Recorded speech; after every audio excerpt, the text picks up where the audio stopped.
စကားတော်သားများနှင့်လှတော်သားတင်သိမ့်တွင်လှတော်သားစကားများကိုတင်ဆက်ရာတွင်လှတော်သားရှိတွင်စကားတော်စားနာမဝိသေသနာကိုမထည့်ပါအကြောင်းမှာလှတော်သားကိုအခြားနာမဝိသေသနာတွေနဲ့တွဲပြီးဂုံတင်ရမလို့အလိုလျောက်လှတော်သား၃လုံးနဲ့တင်ဂုံတင်ပြီးသားဂုံရောင်ပြောင်းပြီးသားလူသိထင်ရှားကြော်ကြားပြီးသောအကြောင်းဖြစ်ပေသည်စကားဝိဇ္ဇာများနှင့်လှတော်သားစာအုပ်တွင်လှတော်သားများတော်ကြောင့်ရေကံမြေကံကောင်းသောကြောင့်ကလေးအစာတော်ကြောင့်တော်လောက်လည်းပညာဘ ഹു တုတဆောင်အောင်လေ့လာကြကြောင်းရေးခဲ့ပြီးပါပြီရေးပြီးတော့ထိုစကားကိုပင်ထပ်မံညွှန်းရရင်လှတော်သားစကားကိုနှစ်သက်ကြလေးစားကြစံပြုကြရခြင်းမှာလူသေးသေးမရှိပြေဆုံးလေးနက်သောစကားများဖြစ်နေသောကြောင့်ပြောစမှတ်ပြုကြရစံတင်ကြရခြင်းဖြစ်၏ကျေးရွာသာဖြစ်တော်လဲသိပ္ပံပညာနှင့်လည်းမစိမ့်ပေရာဇဝင်မဟာဝင်နှင့်လည်းယဉ်နှီးသည်လောကုတ္တရာပိုင်းတွင်လည်းရသည်ထို့ကြောင့်ခေဟောင်းတွင်စကားတော်စာခေတ်သစ်တွင်လှတော်သားဟုဆိုသင့်ပေသည်ယခုလှတော်သားစကားများကိုတင်ဆက်ရာတွင်စကားဝိုင်းများ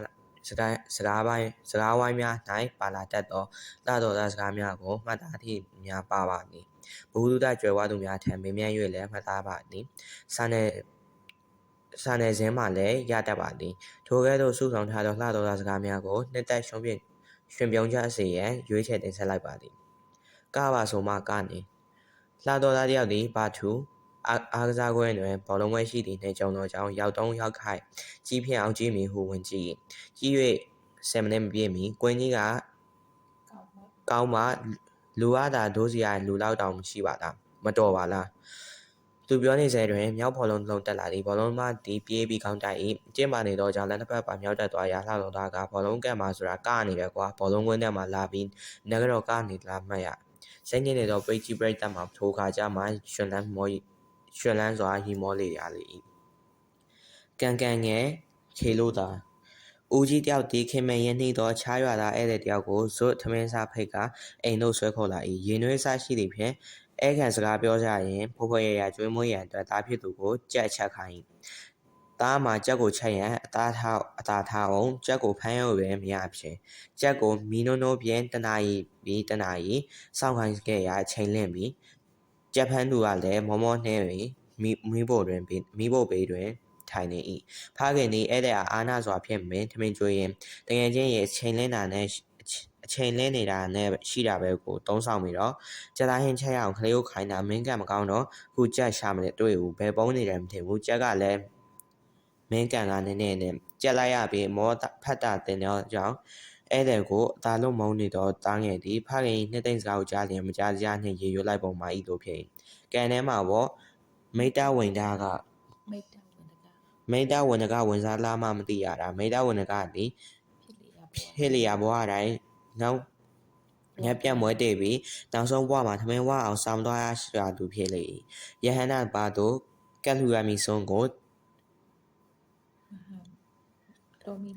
တောမီလောင်ရ၌ဆုံးဖြတ်ခဲ့ဘူးသောကြောင့်အကုသိုလ်ပိုင်ရှင်ဖြစ်၏ကိုဒုက္ခနှင့်ကို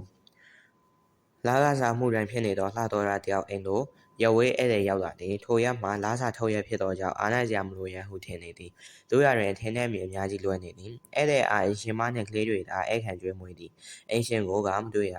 သူ့ကိုစားကလေးတစ်ဆောင်သာရောက်စာလေးတစ်ဆောင်သာရောက်ရှိ၍လာပုံမှာဆရာခင်ဗျာကျွေးရှင်တွင်ဇီဝတ်ကိုကြီးကကျင်းဟဝိုင်းလိုတောနှင်းပြီးရှာနေကြတဲ့အတွက်တခေါင်းထဲမှာပုံနေရပါတယ်တပတ်နှစ်ပတ်လောက်သာပုံနေပြရစီကျွန်တော်မသိပဲလည်းပြန်မသွားပါနဲ့ဟုရေးသား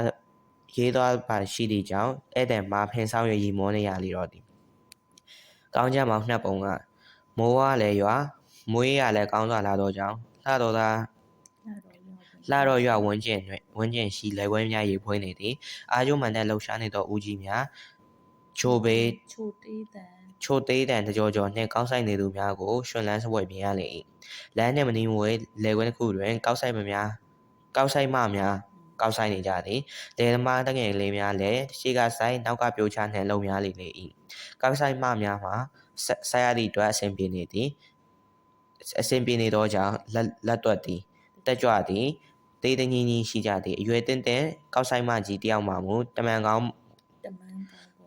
မုံကိုမအောင်ဤနိုင်ပဲကောင်းလိုက်တဲ့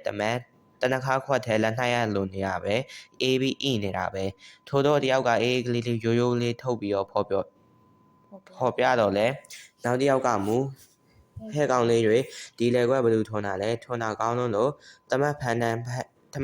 ဖန်ရအောင်လို့ဟဲ့ငါသမီးကိုမကြိုက်ရင်တော့ငါ့ကိုကြိုက်ရမှာဟဲ့တော်စမ်းထွန်းတဲ့လူကိုပြိုးချနေတော့လူငယ်ကလေးများမှာဖြစ်မပေးပဲ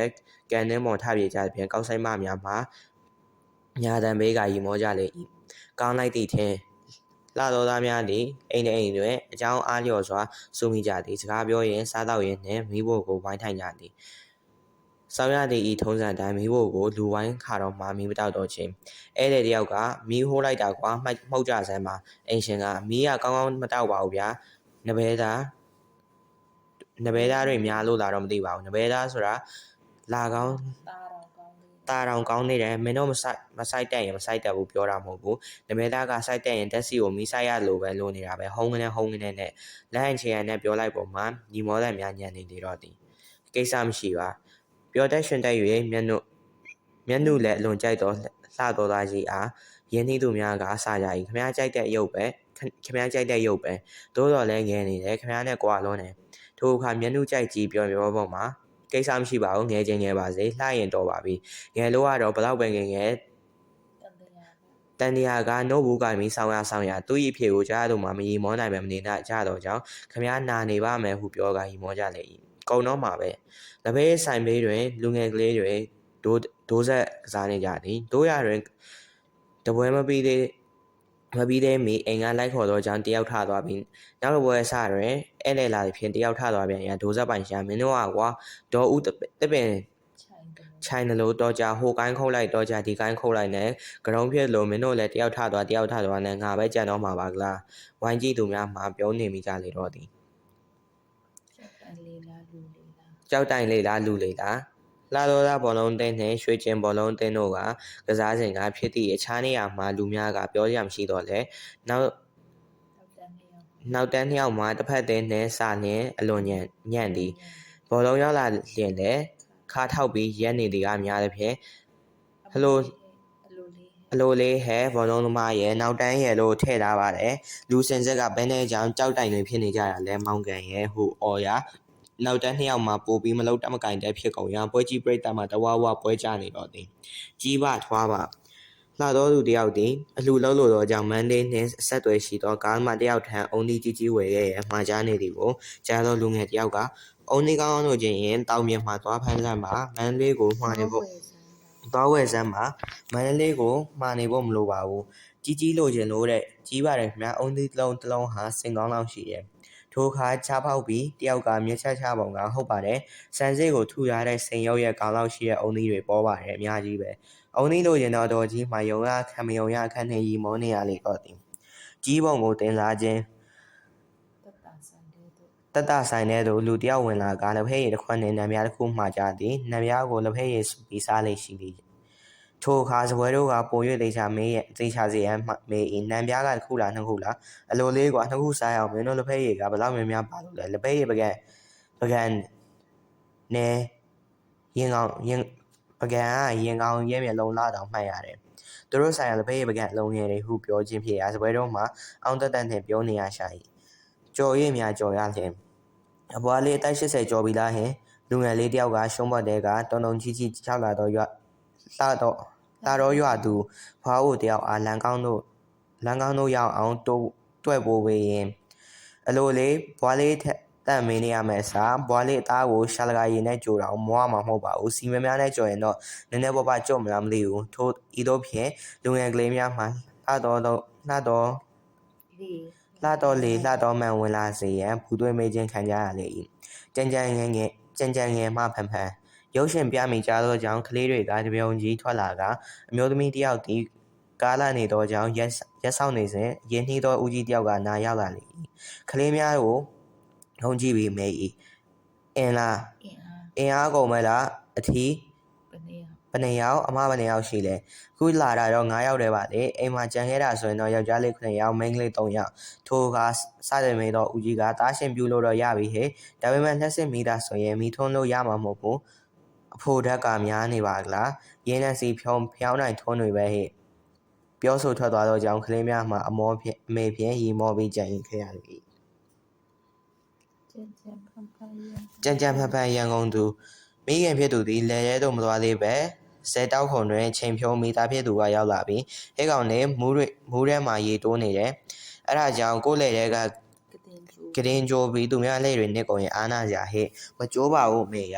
ကျိုးရမင်းနဲ့လုံးလဲနင်မမွေးခင်ကလေးကလေလောက်လာတာဒီလေရဲ့သဘောကိုဒီမူးရဲ့သဘောကိုနင်းထက်သိလို့ပြောနေတာအမေကလည်းကိစ္စမရှိပါဘူးတားဖြစ်သူကဆဲမရှိတဲ့နှင်ပြောတော့ခါမိခင်နီတုတ်တဝင်းဝင်းနဲ့ရေရွတ်နေပုံမှာလိုလေမနေရမှငါမွေးလို့လူဖြစ်လာတဲ့ကလေးကငါထက်တီးကျင်လို့တဲ့ဘယ်ရမလဲမုတ်စိတ်ထက်သွားရှည်ကျင်သေးတဲ့တောက်ခုံဝိုင်းကလူငယ်များမှာရီမောနေကြလေ၏